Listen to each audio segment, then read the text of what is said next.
Hello and welcome back to the Nest and Inside the Iggles live show. Thank you guys very much for joining us on today Monday, January 8th. And I'm dead. We're all dead. There's no point. There's no point going on. There's no point.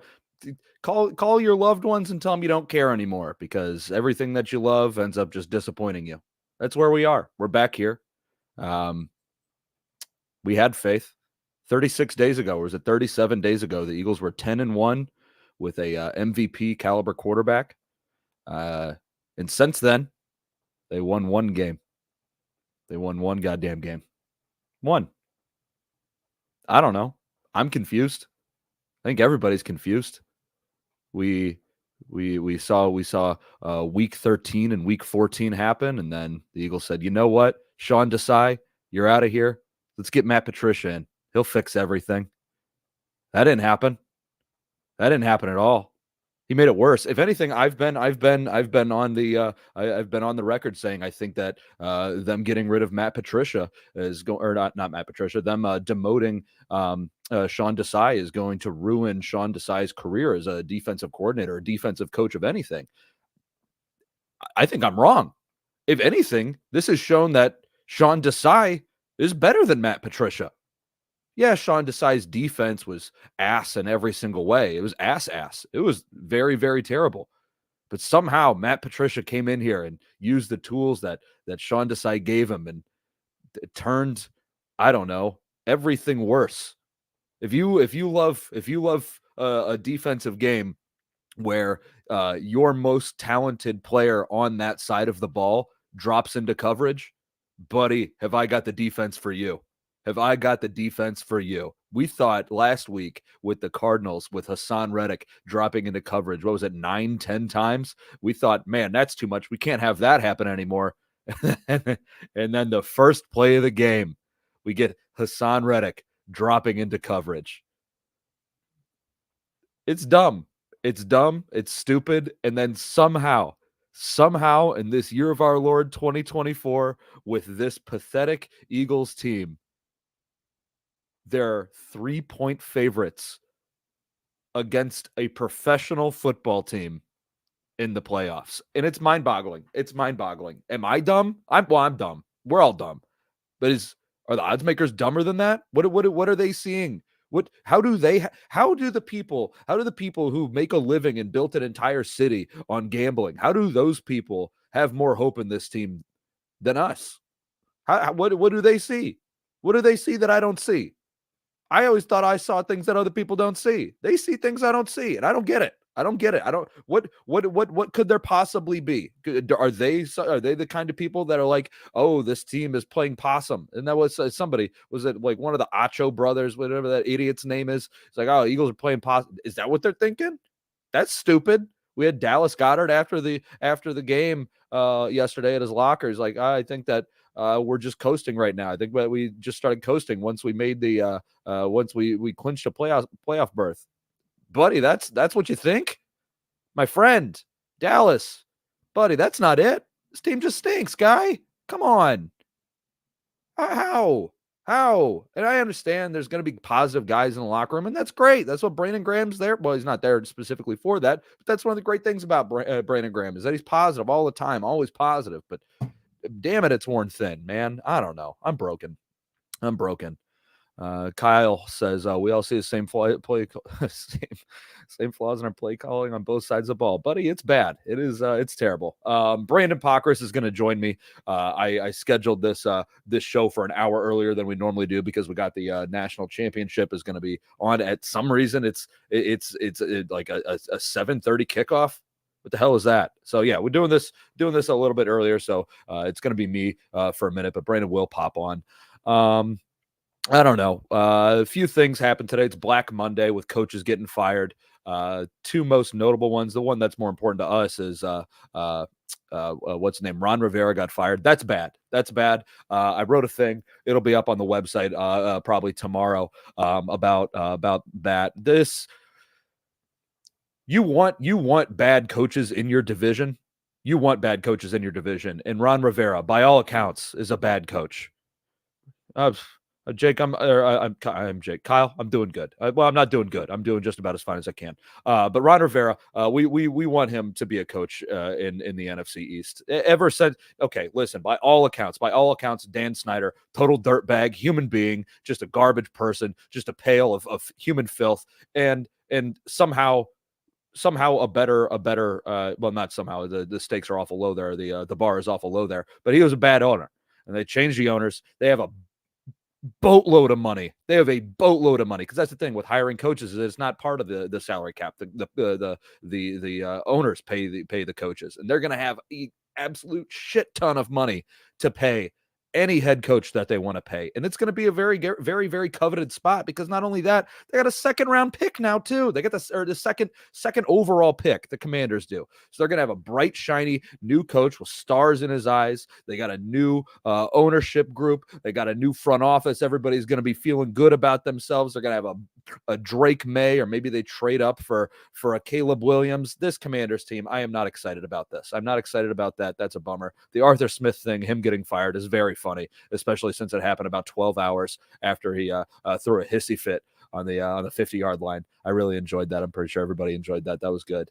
But yeah, so that's what we got going on Black Monday. Oh, and that's the other thing. Wink Martindale blitz the absolute piss out of the Eagles, because that's all he does. That's his only play, and he resigns. The guy holds the Eagles offense to, and let's be fair, effectively 0 points, and then he resigns, which is just such a kick in the dick. That's such a slap in the face, is what that is, for him to do this. I don't know. I feel like we should talk a little bit about this game, and we'll probably do that a little bit more when Brandon gets on, so that way it's more of a conversation between two people rather than just the ramblings of a very very sad person, very broken person. But we'll get to that. I don't know, man. To kind of wrap this up, the regular season is over. Talking about the stat lines for guys, Jalen Hurts did not get to the 4,000 yards this year. He was what's that, about 142 yards shy. He was 3,858 yards shy of 4,000 yards. DeAndre Swift, we know that he didn't play yesterday. He was over 1,000 yards. AJ Brown, and thank God that it seems like for a large part that we have avoided an incredible disaster, given how terrible that it looked. Because when AJ Brown, he catches the ball, fumbles the ball, goes down on the ground writhing in pain, and that's what the Inside the Iggles Slack was. Brandon says, looks like we have the worst possible scenario here. The broadcast didn't show it, but I guess he got up and walked off the field. We saw him walking into the locker room. I think I saw pictures after the game that he only had like a compression sleeve on his knee. So that's a great thing. That is a great thing, because that could have been a disaster for a very long time.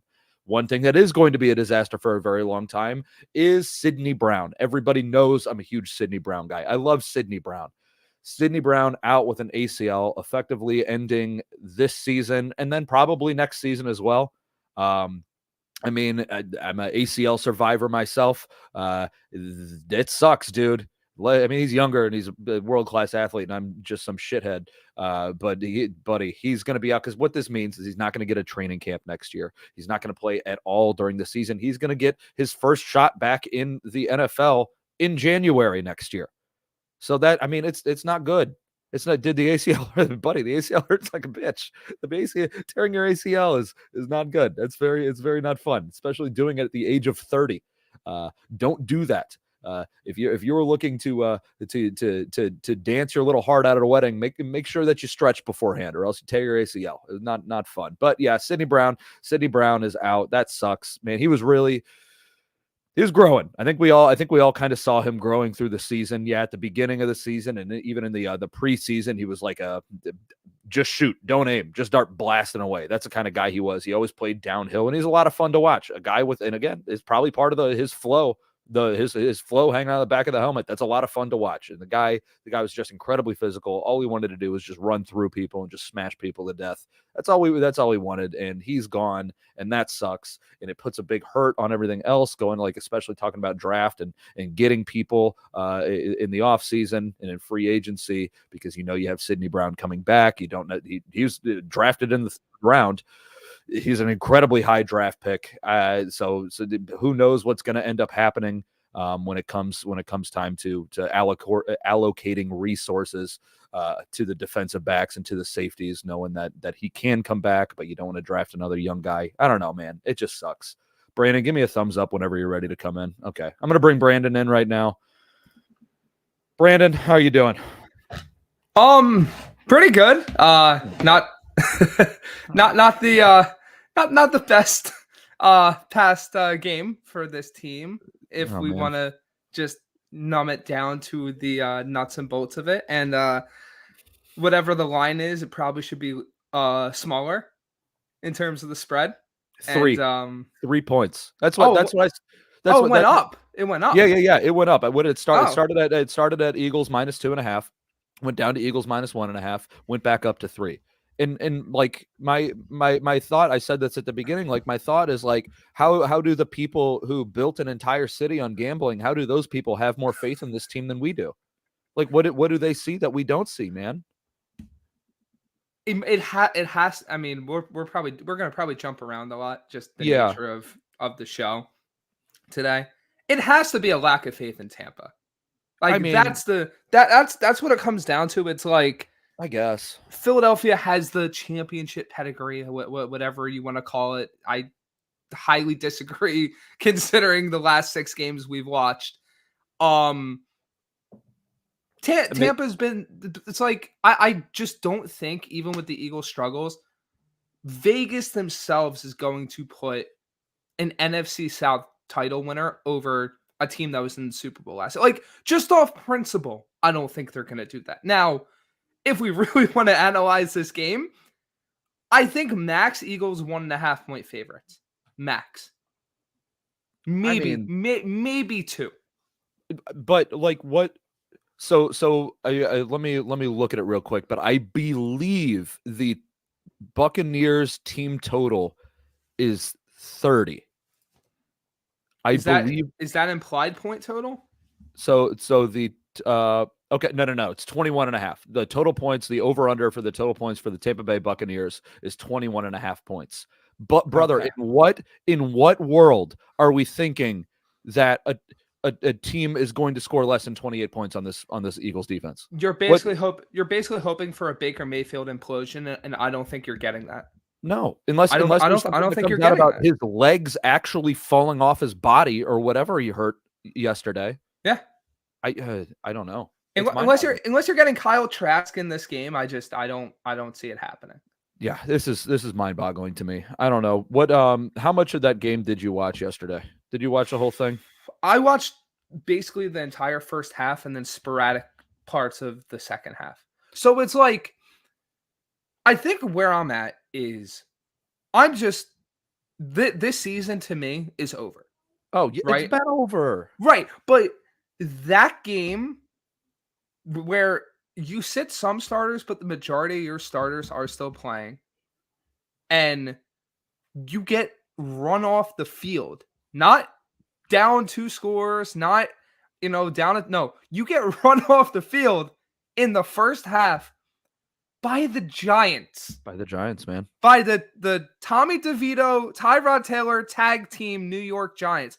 Tyrod was dicing his best game of his career. Best game of his career. I have not seen Tyrod Taylor play like that since like 2015 Buffalo, when I was like, hey, this guy should get an extended shot to start somewhere. Right. And every pass just bucket drop, or guys just streaking wide open, or Saquon just streaking down the sideline, or just a complete miscommunication on a play where a guy basically has a free 20 yards into, like, yeah. If Nick Morrow is covering a running back, it's going to be a touchdown. We saw it, like James Cook dropped that one in the Buffalo game, man. He's what blackmail does he have? Every single week, it has gotten worse. And I don't know how it was going to get worse. I didn't know. It somehow has gotten worse every single week.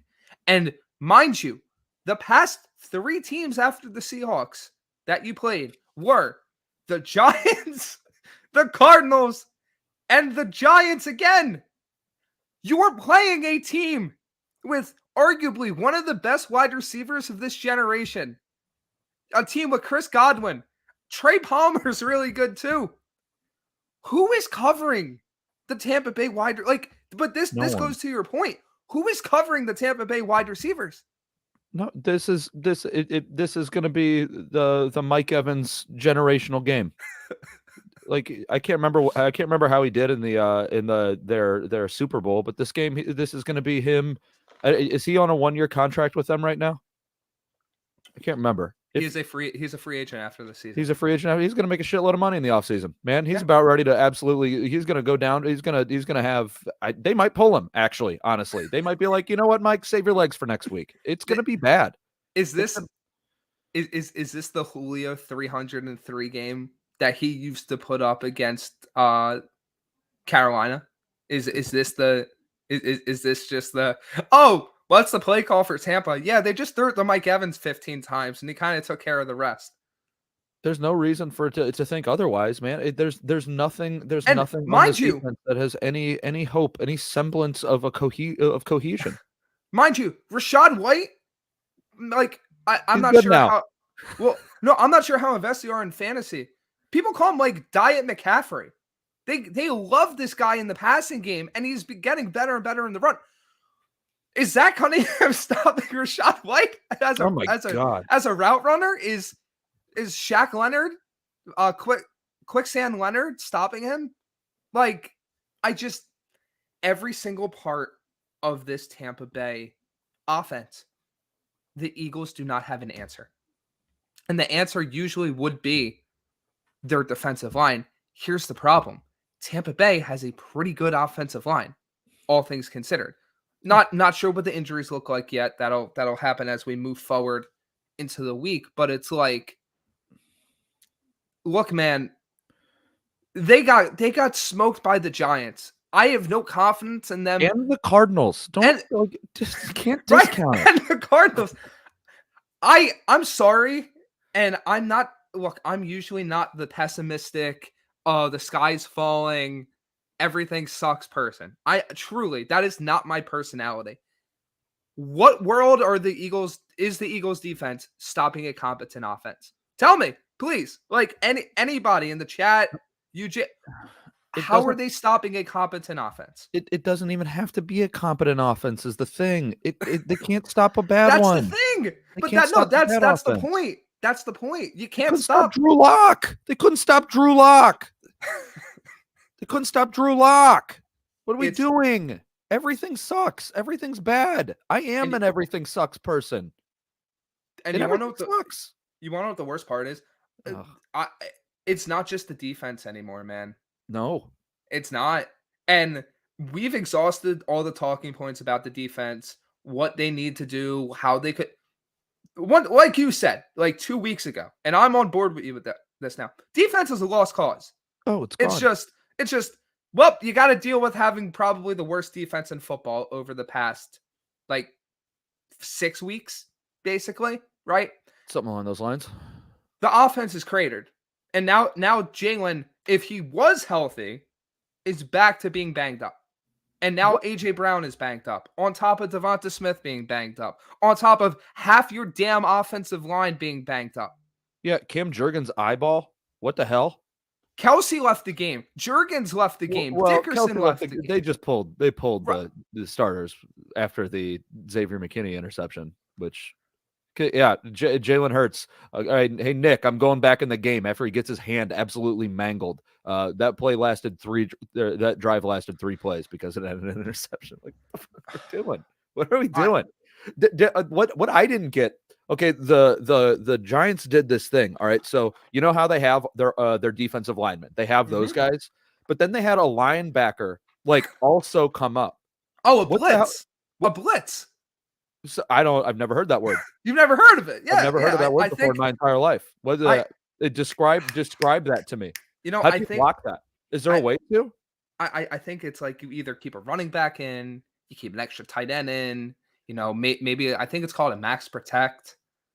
See, these are all words I've never heard. I've heard of these words, but not in this order. Who's in charge of doing the blitzing? Like that's the first package a team puts in every single week is the blitz protection. My whole thing is, it's one thing to get beat by the blitz with Martindale once or twice or even 3 times, right? Martindale's entire defensive scheme is predicated on 2 things: blitzing and man coverage by his cornerbacks. That is like the foundation of his defense. I don't think the Eagles picked up a blitz that entire game. A single blitz that entire game. No. They looked lost. Jalen scrambling for his life out there. Every single time it was the same thing. 3rd down, extra guy off the edge. Jalen's having to scramble around and either takes a sack for 15 plus yards or is just chucking the ball. Do you want to know who also is salivating after watching that game?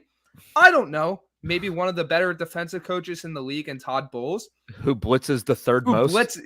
Who literally is like Martindale, but has a bit more of a better scheme. Honestly, that guy. We're talking. I brought. I don't know if you saw this. Wink Martindale to just absolutely pants the Eagles. Resigned today. Yeah. After that's what I said. Effectively holding the Eagles to 0 points. Resigns. It's like, buddy, what the hell, man? What the hell? It just speaks to just the organizational issues, incompetence, where it's like, not only are you lacking the creativity, not only is it the same play calls over and over in the same types of formations, right? But now you're dealing with not being able to pick up blitzes, which, let's face it, this has been a problem the entire year. It's been a problem since 2020. It's been a problem in the Nick Sirianni era. That's why running the ball worked in 2021. And now you're dealing with injuries. More injuries than this team has dealt with this season. And they dealt with some, but once again, right? AJ Brown. Like we talked about it. MetLife turf. Hey, should we play our starters? Should we not? This is point A, B, C, A. My bad. A through Z. Every single letter. This is why it wasn't smart. And I get it. You want to get the offense to have their feet underneath them a little bit more. Is it worth it to have now AJ Brown playing on a bum knee? Is it worth it? No. We lost Sidney Brown. Not. That's what you hopped on. I was talking about Sidney Brown. It's like, what the hell? Torn ACL. And mind you, past few weeks, Sidney Brown's been playing great. He's been playing amazing. Great. And now you're without literally one of your best secondary players. So it's like you lost the key defender on a unit that has been horrible and could probably get even worse.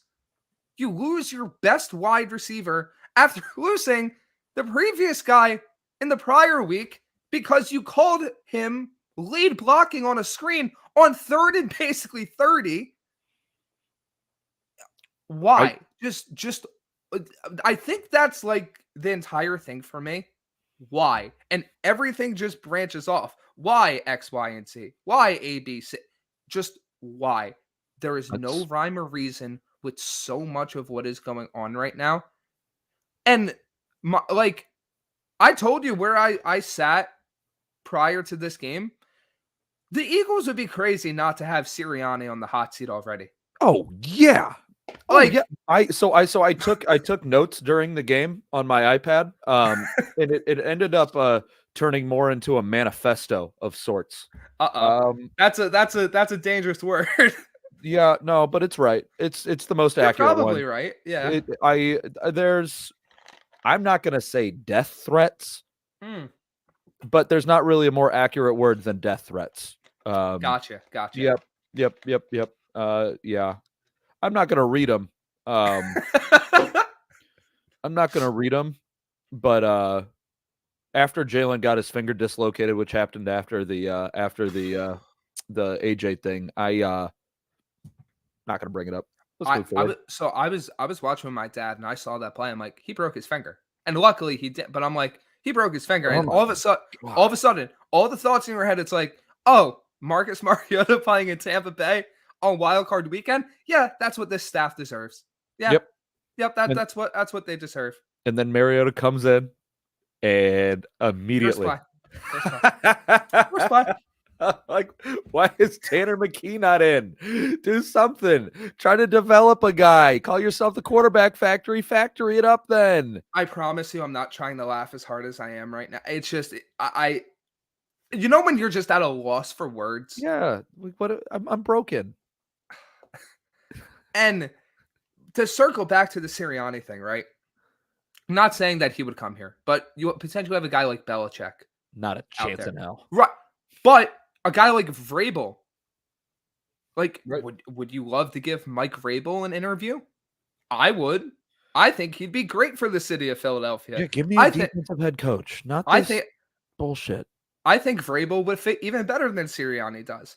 I don't know. Maybe if the Dolphins choke again, and for whatever reason Miami decides to be stupid, like they have in a lot of their organization's history, and they fire McDaniel. No, not a chance.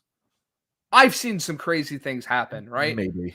You have these candidates out there, and we've talked about this not in depth, and I think we'll have to go more in depth if it We're reaches gonna. this point.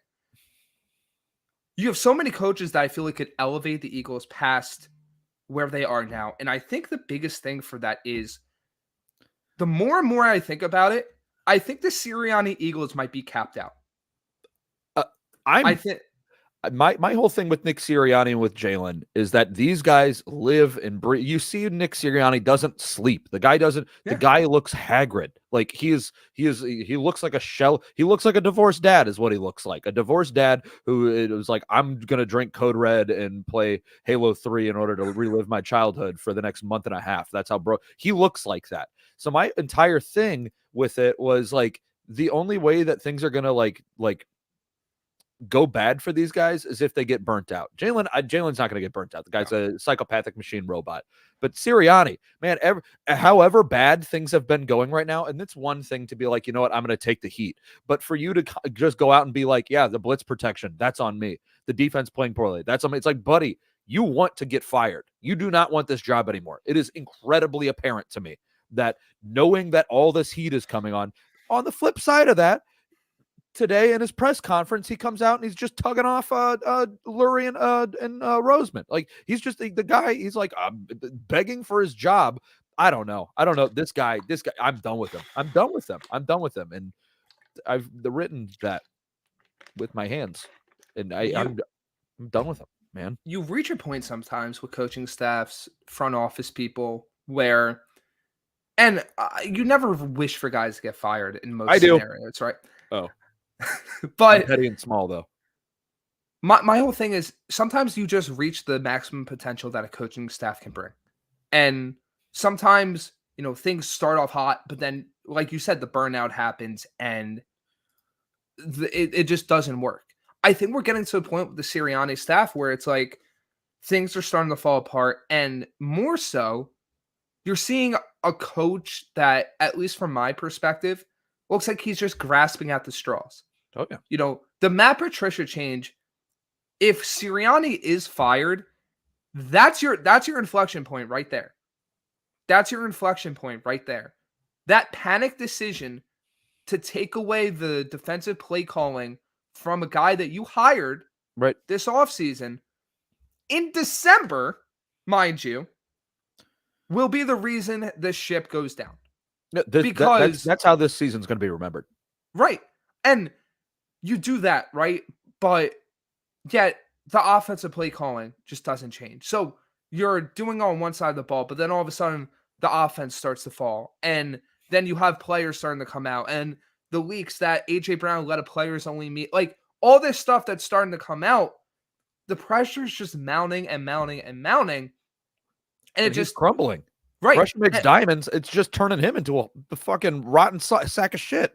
It's turning. I probably shouldn't cuss that much, but here we are.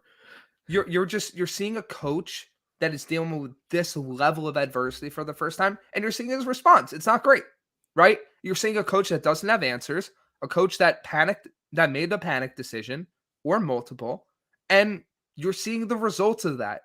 And that happens in this league. Sometimes you have the early success and you flame out. But, and this is the most important thing for the Philadelphia Eagles. If they are at that point, you pull the trigger right now. Oh, yeah. You pull that trigger right now and be like, hey, we've realized that it was best for us to go our separate ways. We want to bring in someone that does X, Y, and Z, maybe focus a bit more on the defensive side of things, but have an innovative play caller along with them. Or we want an innovative play caller that we have a veteran DC. Like whatever Philadelphia decides at that point, if they think it's time to blow up the coaching staff, because then you have to do it. Because let's discuss it, right? If they keep Sirianni on, and then the next season the Eagles crater even further, now you're in a dire situation because you're running the risk of some players wanting out. Yeah. You're running the risk of, that cap number lining up with a potential rebuild, which means more guys probably get shipped off. Right. It's about maximizing the window with a franchise quarterback and a roster that, quite frankly, still has the talent to be one of the best in the league. And incredibly talented. Yeah, and that's the thing. It's much easier to getting a talented roster is so hard. A talented roster that is this talented through and through is such an incredibly difficult thing to do. And it's going to be much easier to find a new head coach than a new offensive, defensive coordinators, everything, than it is going to be to get a Hassan Reddick on your defense again. And then on top of that, if you're saying things are going to blow up next year, why does Devontae Smith want to come back? If they extend him to the 5th year, why is Devontae Smith going to want it? Like this? You can't. He's watching other football games. He doesn't just have the Eagles channel on his TV. He's watching other people he's playing in games where Wan'Dale Robinson is getting open. He's seeing it with his own effing eyes. He's seeing it. It doesn't have to be the way that he's doing it. Hey, not every pass. Wait, you're telling me that you can throw up you can scheme open a wide receiver so that not every ball has to be a jump ball and a hospital pass? Well, I don't. That's crazy to me. That's what Devontae Smith is thinking. And like we said last week, you don't think most head coaching candidates are going to want to get an interview in Philly if this job comes available? Oh, the only cons to it are if this happens, it's the front office is very hands-on. That's the only con. Other than that, buddy, you get AJ Brown, you get Jalen Hurts, you get the best offensive line in the NFL. You get these. You get the offense. You get, and it's not rookies. You get a veteran offense that is incredibly high-powered. That's such a great job. The other unfortunate side of that is now, I brought this up at the beginning, Washington is out there, and they have all of the money in the world and a second-round pick. Again, it's not like there are some jobs that are open right now that are absolute dog water. This is not one of them. This is a top 2 job that would be available. And I feel like the pushback on it would be like, oh, what do you mean? The Eagles are still a playoff team. The Eagles still won double digit. Like, here's the thing with that. After those first few, let's say, for example, you started this conversation after the Cowboys game, the second one, when they lost to the 49ers and Cowboys. That was a much different conversation because, once again, those were 2 of the better teams in the league. Yep. That was 2 matchups where, okay, and we said this here on the show as well. I know, keep reiterating that. It's, where you stack up, where you have to improve. Now you go fix it. This is different now because after those games, it cratered. The Seahawks are not a playoff team. They did not make it. The Giants were not a playoff team. Not even a little bit. The Cardinals are most certainly not a playoff team. Out of your last 3 matchups, or let's say 4, out of your last 4 matchups, and obviously that's 2 Giants games, you played 2 teams that are in the top 7 of the draft. And they marched up and down and up and down the field on you when you had your defense on the field and legitimately stymied your offense at multiple points of the game. This is now shaping up to where it's looking like the Eagles are not that caliber team anymore. And the fact that that has happened in a less than a full season, in in 36 less days. than in less than half a season, mind you. Right. Disaster. In 1 Absolute month. disaster. Really. I don't know, man. I don't know. It's bad. It's bad. It's gonna be bad. It's gonna be ugly. Um, I don't know. I don't know. I don't know. That's what I just kept. That's just what I kept saying the entire time. It's like what the hell? What the hell? Like you're just seeing your future flash in front. It's like what the hell are we doing here? We can't do this another year. Is there another team in the league you would compare the Eagles situation to? Because As far as what? as far as like a coach where it's like, like, oh, they're keeping the coach on, but like I feel like the closest thing, at least in the NFC, would have been like an Arthur Smith Falcons. I was just last night, or whenever I saw Arthur Smith got fired, I was like, man, he's an awful lot like Nick Sirianni, isn't he? Yeah. And that I was gonna say, yeah, if there was one, it would have been the Arthur Smith thing. But now that they're gonna keep a coach that is not but is underperforming. Man, let's see, AFC North. AFC North. Zach Taylor, maybe. I don't think that one applies because they still battled and they were with Jake Browning. Like Mike Tomlin. Tomlin's an interesting one because they made the playoffs. Yep. But I can see that where it's like, oh yeah, the Tomlin didn't have a losing season, but it's also like you employed Matt Canada, didn't fire him until it was almost too late.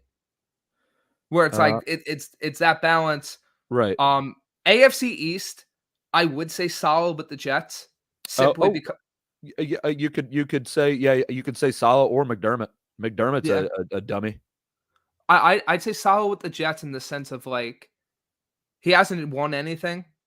So I guess that's the distinction, but it's also like they're keeping him on for the sake of continuity's sake and just oh, we lost our quarterback, we're running it. It's basically, I think if you run through division by division, the closest thing would have been Arthur Smith if they kept him in Atlanta.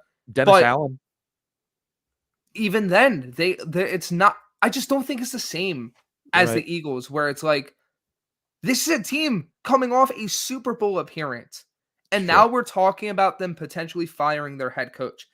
No other team in the league like has that dichotomy, right? The Steelers have been like this. The Jets have been like this in a bad way, right? The Saints have just been like all these teams that we're talking about, Falcons, Jets, Steelers, Bill, they've all been in that same tier that they've been in. Technically, Eagles record-wise, they're in that similar boat. But you're going from basically the mountaintop of the mountaintop where you looked like an unstoppable force to just cratering down to where it looks like, oh, you legitimately might have the worst defense in football. Could you? And I'm trying to think, because when you bring up the Super Bowl aspect of things, how long did it take for the Cardinals, or not the Cardinals, the Falcons to get rid of Dan Quinn after the 28-3? I think it was either 2 or 3 years. Okay, because I mean that's another one where. But here's the thing about Dan Quinn, that was a slow burn. Yeah, that was never just the floor just getting cut out from under and you falling to the bottom. Right. That was Super Bowl, slightly worse, slightly worse, slightly worse. Oh, we're here as compared to the mountaintop. Time to move on. Yeah. No, it's an incredibly particular situation. Yeah, I'm trying to rack my brain because thinking of past Super Bowl like coaches that I mean Sean McVay last year, but they won the Super Bowl, I guess, didn't they? And Zach Taylor kept his job. They did fine last year. Yeah, I don't know, man. It's tough. It's a sticky situation. It's bad. It's just bad. Yeah. With such an epic, historic collapse. The only team to start a season 10-1 and not make it to 12 wins. That's the season win total for the Eagles was 11. And it pushed. It was? Yeah. They were 10-1 and they pushed. What are you doing? It's so Oh man, bad. I that's can't. If I don't laugh, I cry. that. You know what? Carlos brings up the team. That's the team. But even it's Jacksonville. Ironically, it's Jacksonville, Yeah, and that sucks. and they're keeping everyone Yeah, because yeah, Jacksonville had the collapse where they lost 5. They were 8-3, lost 5-6, and missed out on everything. Wild yeah. card and division.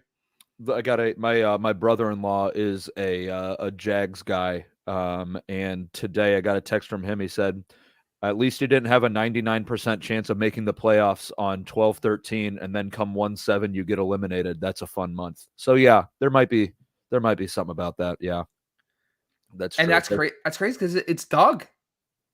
That's Eagles adjacent. Yeah, it's also that was a lot of Trevor Lawrence, but yeah, that is true. You can't I mean, separate the it's two. this isn't a Jaguars podcast, but that's a lot on the GM in terms of roster building, roster depth, and Trevor getting hurt and having the it just you could run through so much, but that's probably the closest thing. But even the Jaguars, they're not in the playoffs. They Right. didn't start 10-1. It's like you have the Jacksonville thing, and then it's another level up with the Eagles. It's the most precarious situation for a team that was seen as basically a Super Bowl favorite earlier in the same season. It's disgusting. It's disgusting, and now we have to watch it for they got prime time too. They got put this one on Peacock. No one wants to see this. So, I guess that's a good transition. This game, and I my jaw hit the floor when I saw how they set up this schedule. And I think the reason is because that game is always the NFC 4-5. Is it? Yeah. Okay. Because I think the past few years it has been. But the fact that the Eagles Buccaneers are the standalone primetime game to finish out wild card weekend. Super wild card, please. I'll never call it Super Wild Card Weekend. It was Wild Card Weekend when I grew up. It's gonna stay that way for me. Don't worry, 10 years will be super duper. The fact that it is that game, the fact that that is where the Eagles are playing. For everyone that wants Sirianni gone, this is kind of the perfect storm in a way, where it's like, if they just get flat out embarrassed on national TV, have him fart himself to death in the public eye, he's gone.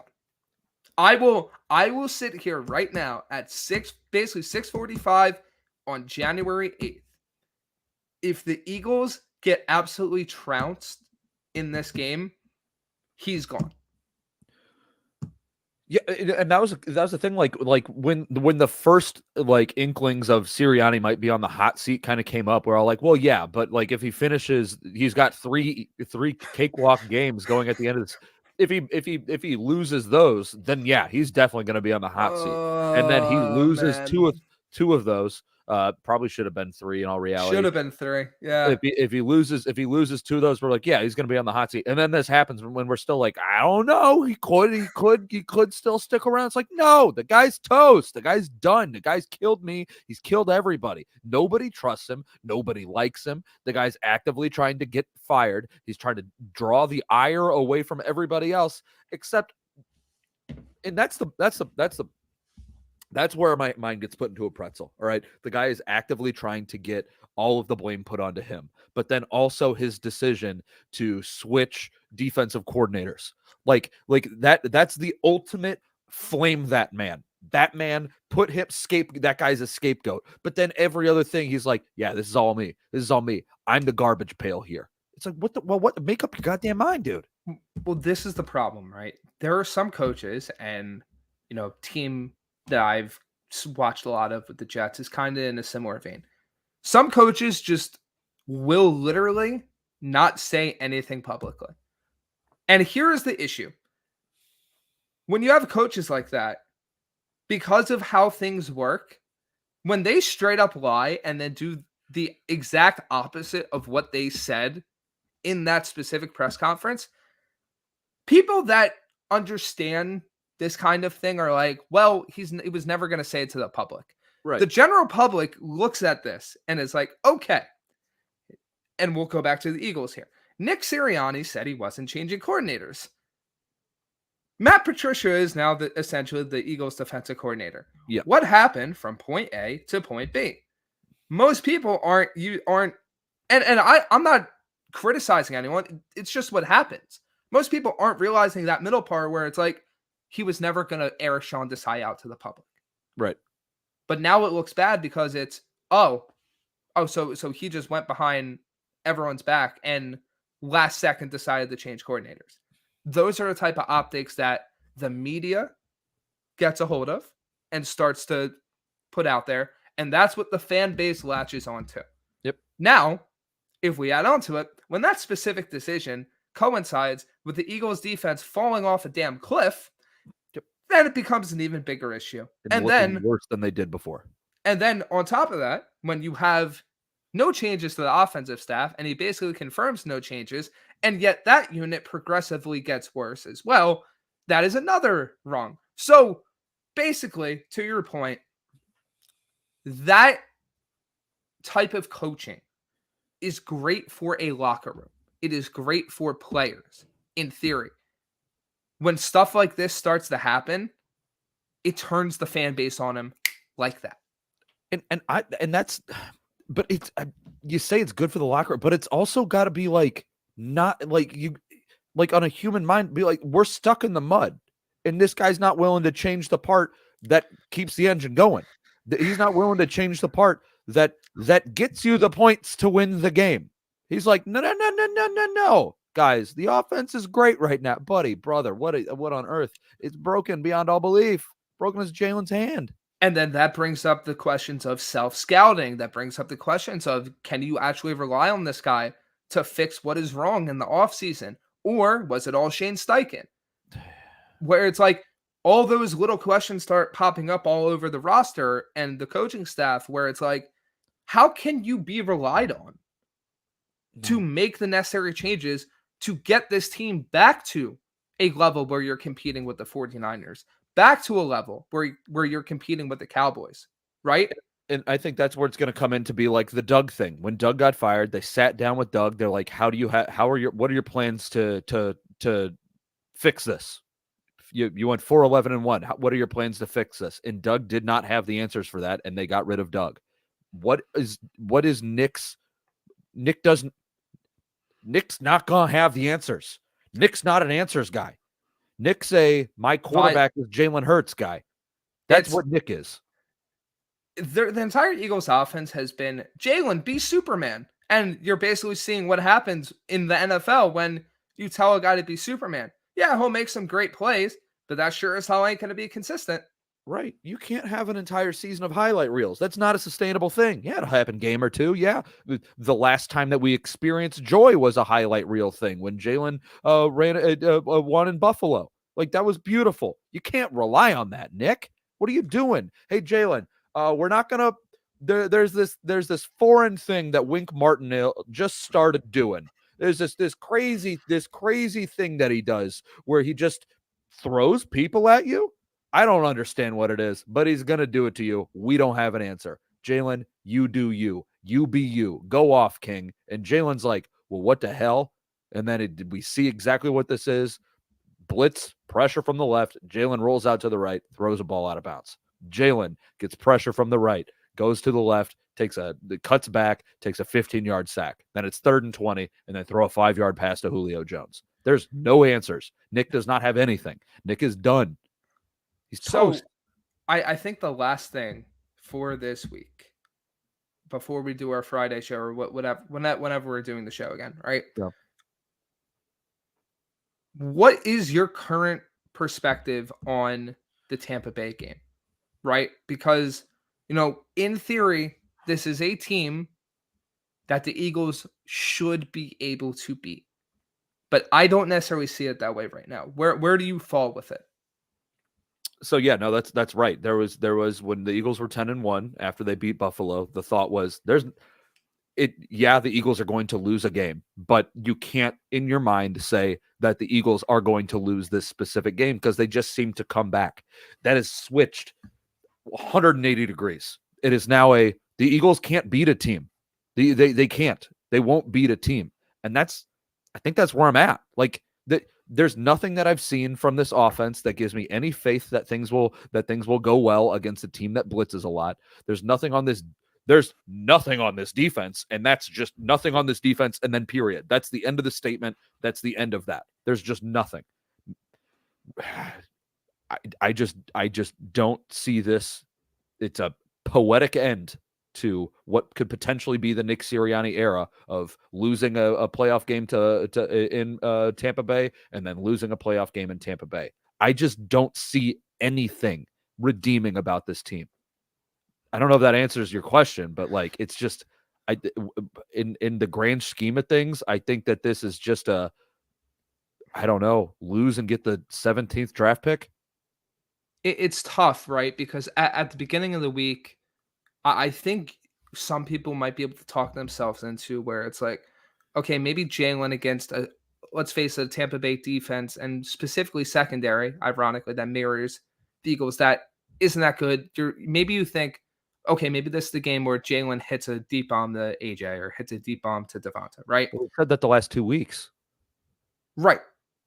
Where it's like now, even with that optimistic mindset, you weren't able to do it against the equivalent secondaries and the Cardinals and the Giants. So that possibility just isn't as high anymore. Mind you, your quarterback is dealing with an injury on his middle finger right here, right? Bad. It was so gross. No matter how you slice it, whether he is feeling better or not, you need every finger to throw a consistent football. Yeah, we saw when Tyson Bagent came in for what's his name? Fields. For Justin Fields. Yeah, now to be fair, that was Justin Fields' thumb that got dislocated, and that's a thumb is, I mean, a lot different. Important just for the human race, but you need every finger. And with that in mind, right? What does that do to his throwing? What does that do to his accuracy? What does that do to the Eagles' game plan? Maybe they run it. Crazy concept, but I'm going to pull. Keep talking. I'm going to pull up what the box score for that first game. Here's the problem: Tampa Bay, in theory, has a good run defense, specifically with Vita Vea in the middle. So you might be playing right into their strength. Now, add the fact that Devonta Smith is banged up. Add the fact that AJ Brown is banged up, and the Eagles, for whatever reason, refuse to involve Dallas Goedert in a consistent manner. Where are the points coming from? Right? Is it the DeAndre Swift show? Is it the run the ball 40 times and break every single basically tendency you've had this entire year? I'm not convinced by that, right? I'm not convinced that all of a sudden in the postseason, this is the game where they finally commit to the run, stop trying to hit the deep pass or just randomly go back to the pass when the run's working.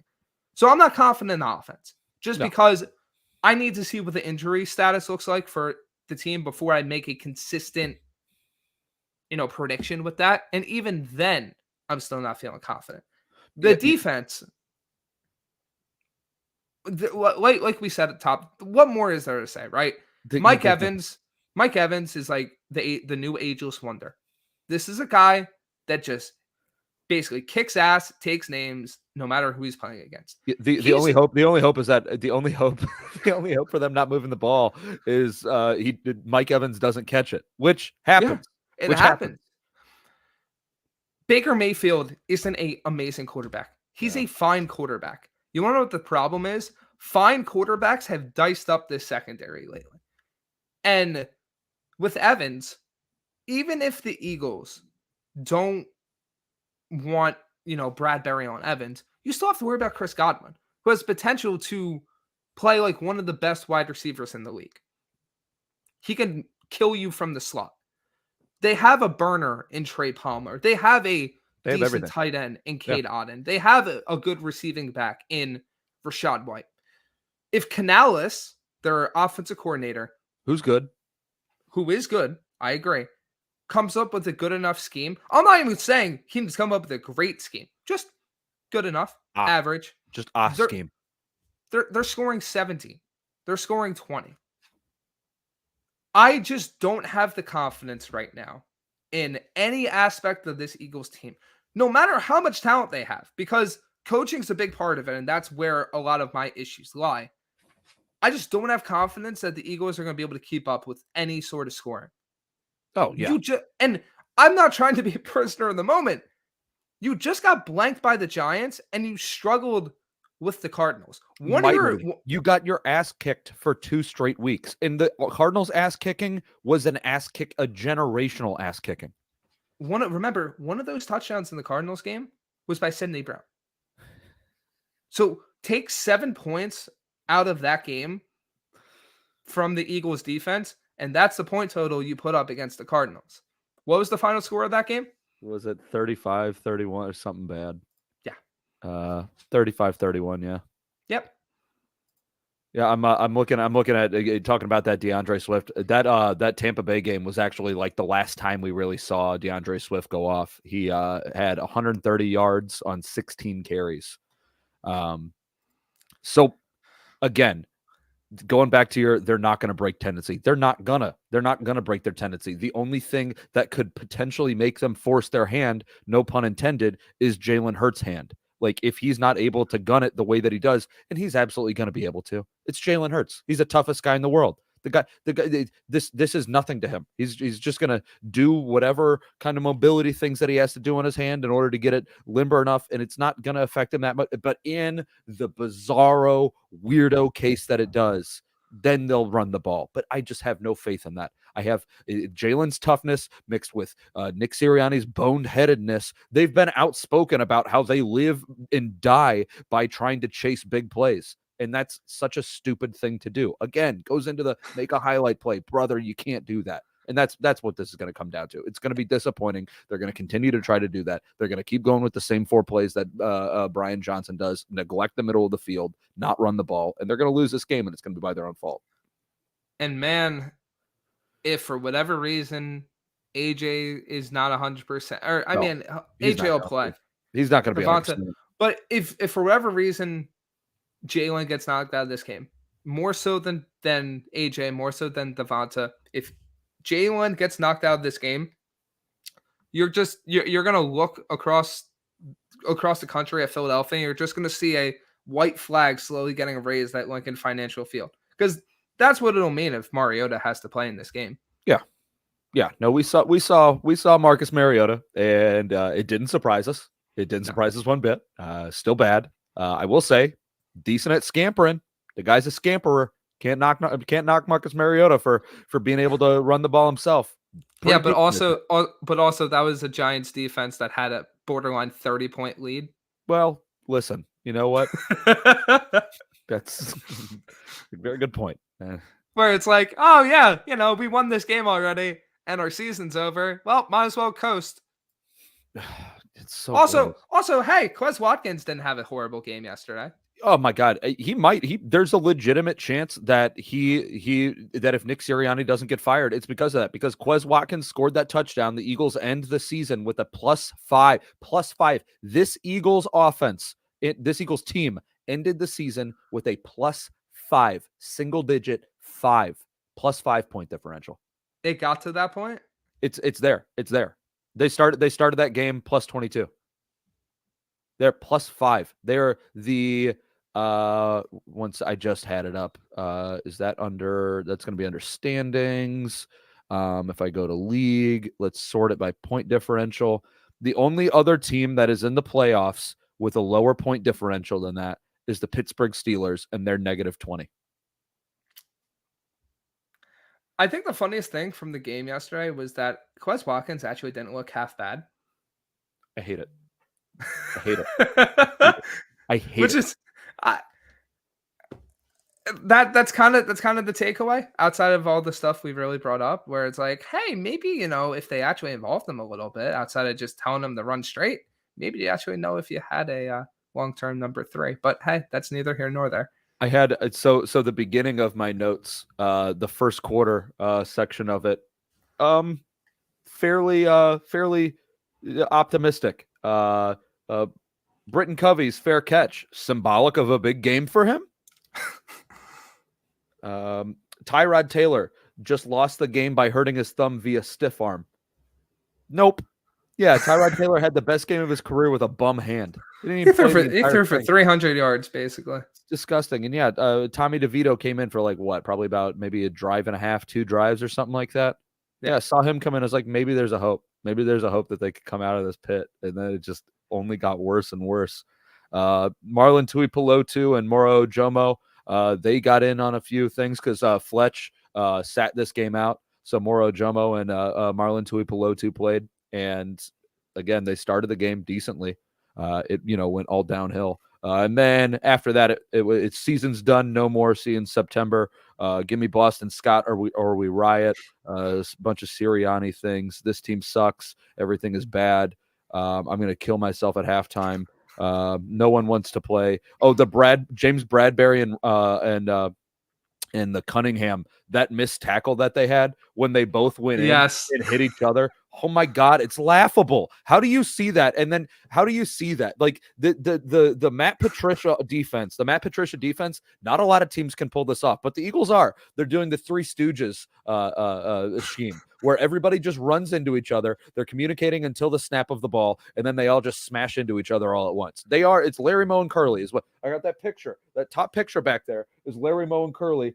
That's Moe is getting ready to kick a football off of Curly's head while Larry's holding on to the ball. This is what this is. This is the Three Stooges defense, and it's awful. And to cap it off with James Bradbury playing his former team and absolutely making a buffoon out of himself is just ruthless. Reed Blankenship got hurt on his interception again. It's so bad. Again. It's so bad. I don't know about this. Okay. Do you have anything else about this game or any other closing thoughts for today? My plan, and I said this on the Slack. I don't know if you saw it. I'm planning on doing some kind of video thing every day of the week. Try to take advantage of the postseason bump, however short and ire-filled it is. I'm planning on doing more shows this week. I don't know if they're going to be a full-on hour or anything like that. I talked to, or I messaged Josh Hill, the Buccaneers guy.